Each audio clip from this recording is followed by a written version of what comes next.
that our service members follow lawful orders and lawful orders only. Is that right?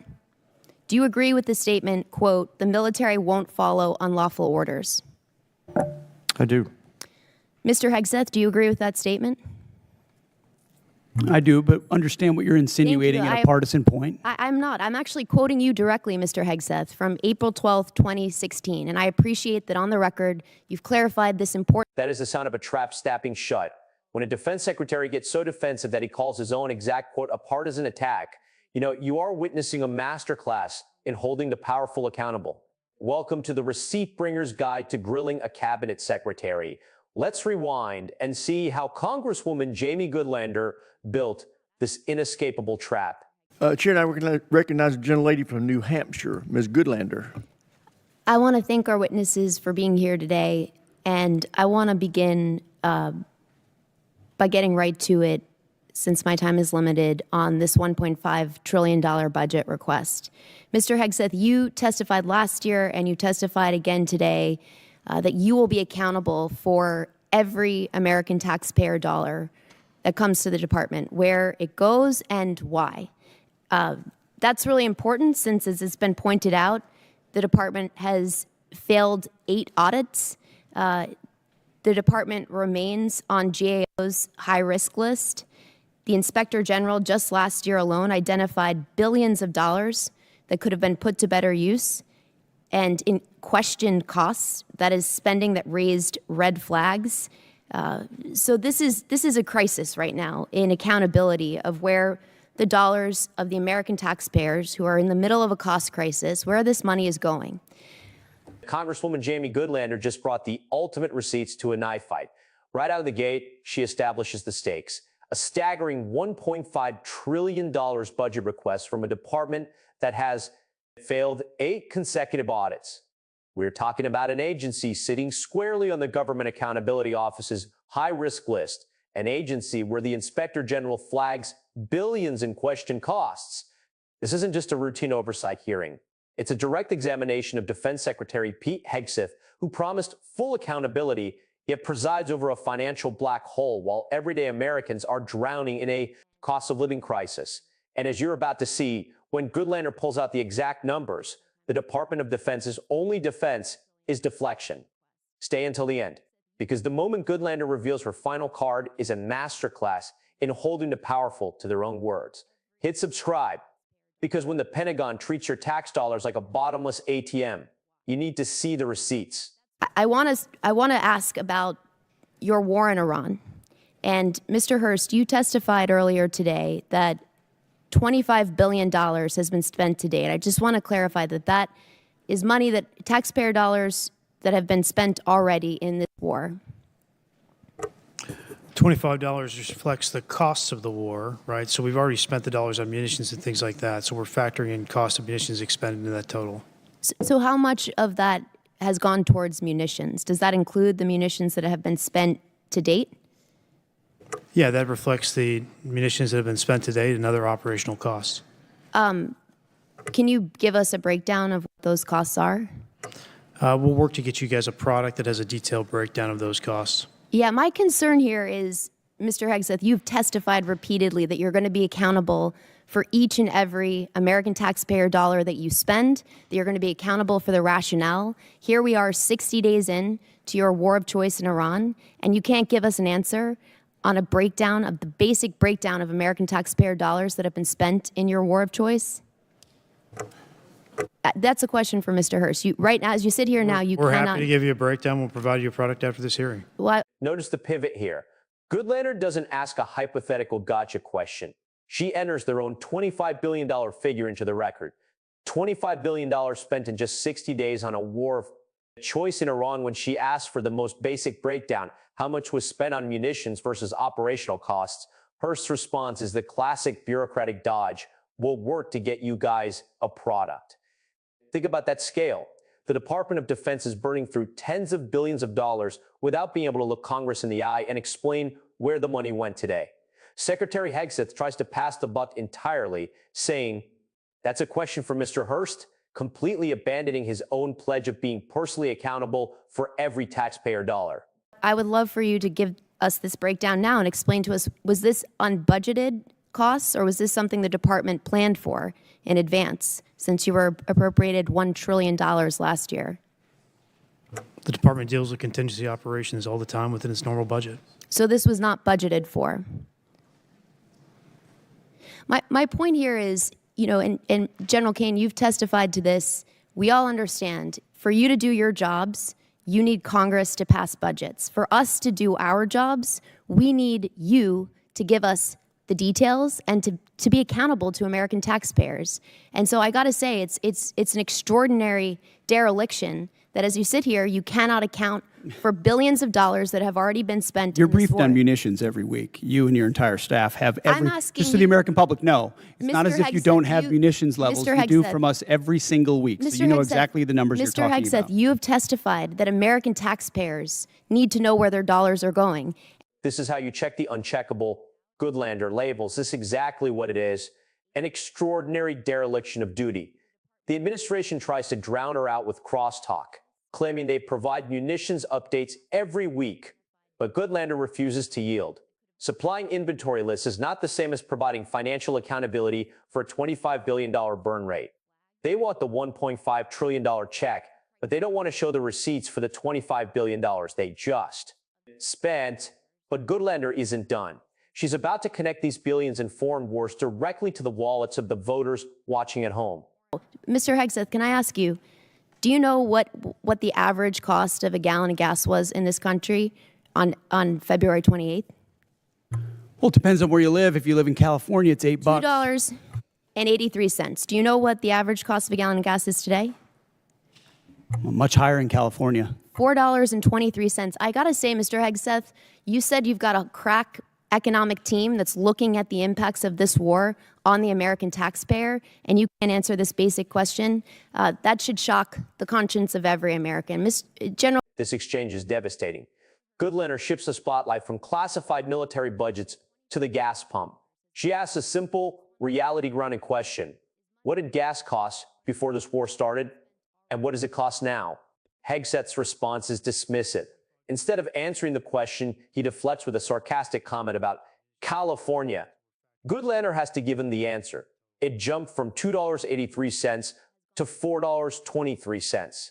When a Secretary of Defense boasts about having a crack economic team but has no idea how much everyday Americans are paying at the pump due to his policies, the mask of the man of the people slips entirely.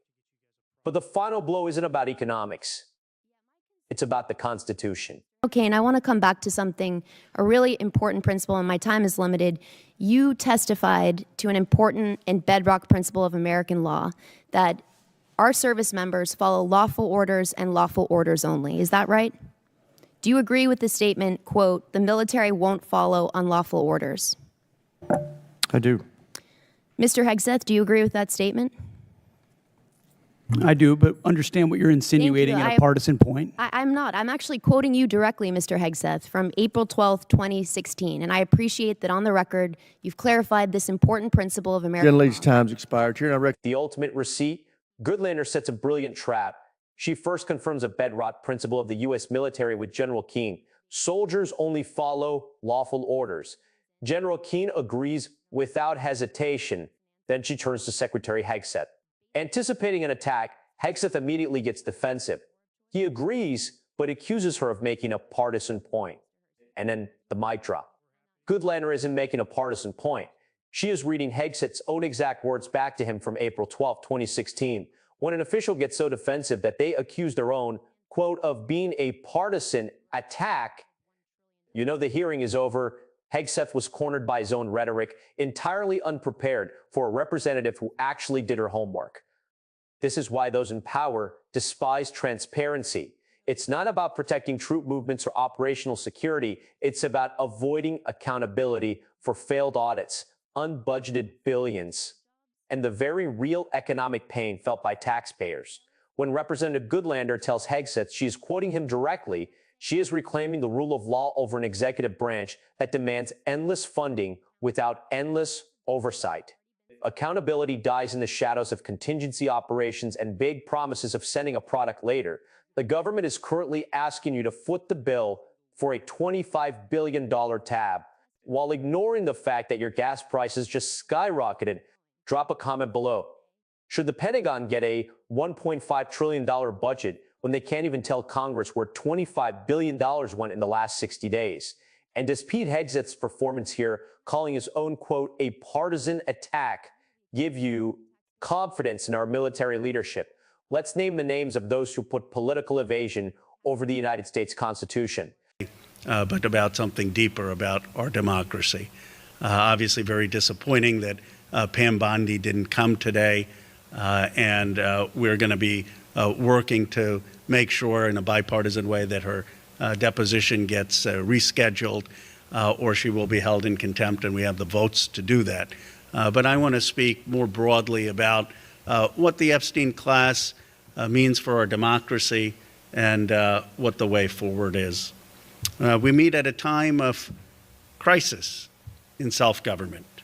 Cynicism and even nihilism has taken hold of many corners of our nation. People are losing faith in liberal democracy itself in terms of having the ability to deliver. 70 years ago, John F. Kennedy declared that an American president shouldn't mindlessly follow the Pope. Today, Donald Trump is mindlessly bickering with the Pope, choosing hate over humanity, war over peace. How far have we fallen? Meanwhile, the American dream is out of reach for most of our citizens. 70% say they no longer believe in the American dream.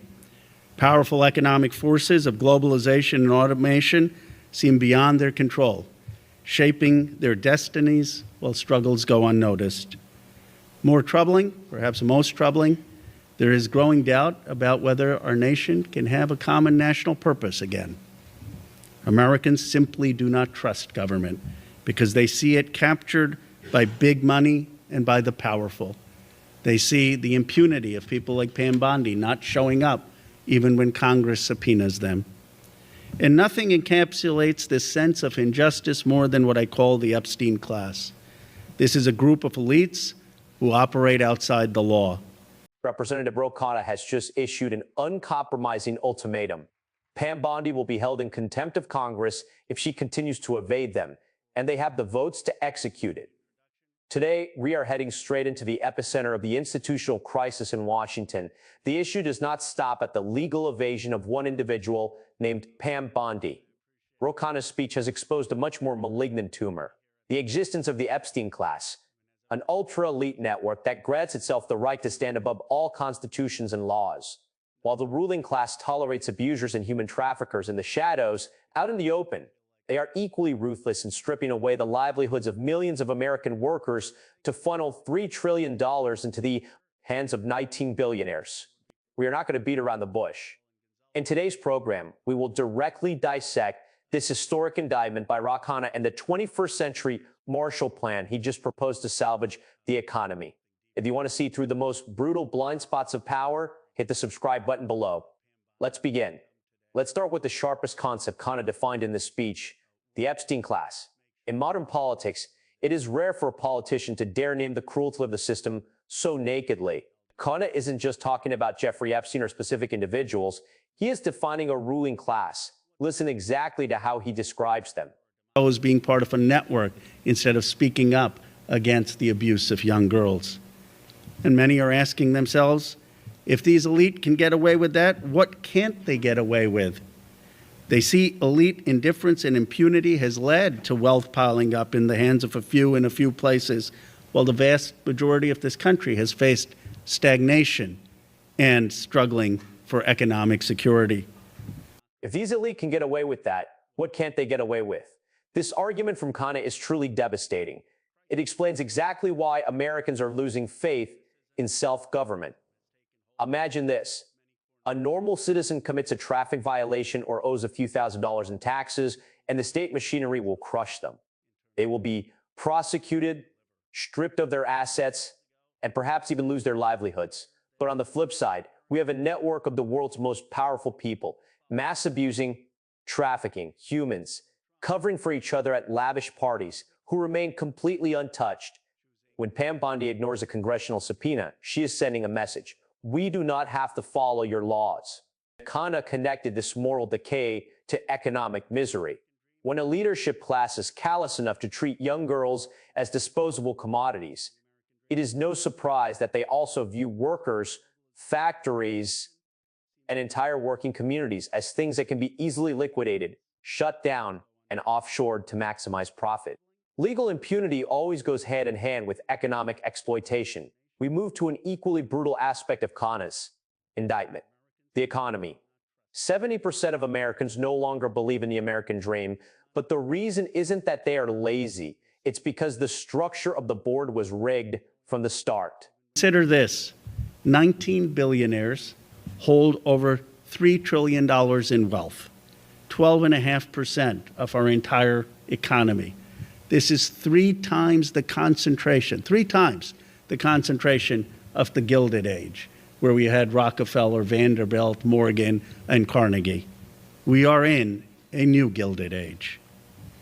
The question is no longer, are you better off than you were 4 years ago?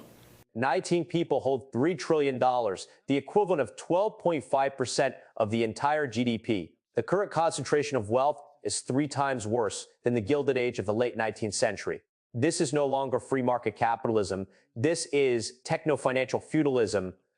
Khanna recalls the warnings of scholars about the hollowing out of black communities due to job losses and the despair spreading in the white working class. What did the government do during both of those phases? Absolutely nothing. And now the devastation has reached a very top tier. Act. Well, now the concern has hit the professional class. I was just up at Brown University, and I asked how many of the folks there are concerned about getting a job in the future. Almost all the hands went up. Even Ivy Leaguers and their parents are concerned. A society fearing its future is a society that is in decline. When even students at the apex of the educational pyramid like Brown University are terrified about the future, the illusion that if you just study hard, you'll have a stable life has officially collapsed. The forces of globalization and automation have escaped the control of the people. Faced with this crisis, how has the political elite responded over the past decades? With minor tweaks, Khanna calls this the ideological bankruptcy of politics. We cannot go back to the days before Trump. That led to a Democratic Party that had an approval rating of 27%. How and why should we go back to a party or a politics that got us 2 terms of Donald Trump? We cannot simply resort to incrementalism or this fashionable nudges of a broken system. There was a paper written about let's just nudge things in the government. It was heralded as some great academic insight. The era of nudges and incrementalism are over. Khanna admits a bitter truth. Donald Trump is not the root cause of the problems. He is a symptom of a system that was already rotting. Returning to the normalcy of the previous era means returning to a risk-averse party that relies on experts to deliver tiny nudges. But you cannot use a Band-Aid to fix a severed artery. Incrementalism is merely an excuse for political cowardice. When you tear down the old mindset, you must build a new foundation. Khanna has laid out the most ambitious legislative blueprint in generations: new economic patriotism. Stated after World War II, George C. Marshall developed a plan for reindustrialization of Europe. Well, today we need a 21st century Marshall Plan for the middle class and working class of America, mobilizing business, workers, universities, and government to rebuild struggling communities and address our economic divide. Here's what that means. First, it means jobs. And if the president wants to tweet out on Truth Social like he did with Warren, this is what I want him to focus on. We need a Work for America program modeled on the Works Progress Administration that created over 8.5 million jobs under the Roosevelt administration. Here's how it would work. Every young person out of high school or college would have the chance to do work that is deeply meaningful, rebuilding communities, providing care services, working on national technology projects, making government agencies user-friendly, training in industries of the future. You'd get a job right after Let's dive into these 4 pillars. First, the Work for America program, creating meaningful employment right as young people leave school to rebuild infrastructure and upgrade technological systems. It is the civic equivalent of military service, helping to heal social fractures. Second, we need investment. We will create a historic national industrial bank to invest in critical technologies that will define the future: semiconductors, rare earths, advanced manufacturing, key starting materials for drugs, medical innovation, modern steel, robotics, shipbuilding, and more. And it will meet the test of the private sector with critical investment from the federal government in deindustrialized areas like Johnstown, like Lorain, Ohio, like Milwaukee. This isn't invoking distant memory. You don't have to go all the way back to Bill Knudsen and FDR. We did it recently with the CHIPS Act that I helped write a few years ago. Now we must do it for other critical technologies across this country. Third, we need to make the care economy a national priority. Child care, elder care, home care are not just services. They are the backbone of a humane society. And they also happen to be good-paying jobs that AI can't do or that can't be outsourced. Pillar 2, a national industrial bank. We cannot let the free market dictate the future of semiconductors or rare earths. That is a matter of national security, requiring state intervention to revive deindustrialized regions. Pillar 3, the care economy. Artificial intelligence can write code, but it cannot care for a child or an elderly person. Turning these jobs into well-paid professions is how we build a solid, humane society. We need to form a nationwide system of trade schools and tech institutes in this country. That means 1,000 new trade schools for jobs of HVAC technicians, electricians, cosmetologists, drone operators, robotic technicians. Young tradespeople there will learn how to use technology and AI to do their crafts. And tech institutes across HBCUs and public universities in this country. We did this with the TechWise program that I launched with Google, NVIDIA, and Zoom. We provided 9-month courses, $5,000 scholarships, 10 hours a week, leading to $75,000 to $100,000 jobs in rural Iowa, in South Carolina, in central Pennsylvania. We need to scale that across this country. We need people who are going to be helping the next generation get the jobs of the future while being able to stay in their communities. Pillar 4, the vocational training revolution. Building 1,000 trade schools. HANA is telling the working class, you do not have to leave your hometown for Silicon Valley to survive. You can stay, master new technologies, and rebuild your own communities. Ro Khanna's speech is a brutal reality check for the current political system. It exposes the pathological link between those who abuse power in the shadows of the Epstein class and the wealth. Disparity tearing American society apart in broad daylight. When Pam Bondi ignores a subpoena, the elites are gambling with the very survival of this democratic institution. If there is no accountability at the top, every economic promise at the bottom is a lie. But Khanna's vision of economic patriotism is not built on fear. It is built on actual production and restoring dignity to the working class. A society that fears its future is a society in decline. The choice now belongs to us. Continue to tolerate the depravity of a small group or reclaim this country with boldness. Thank you for watching Inside Politics. Leave your thoughts on the Epstein class and the 21st Century Marshall Plan in the comment section below. Don't forget to hit subscribe. See you in the next broadcast.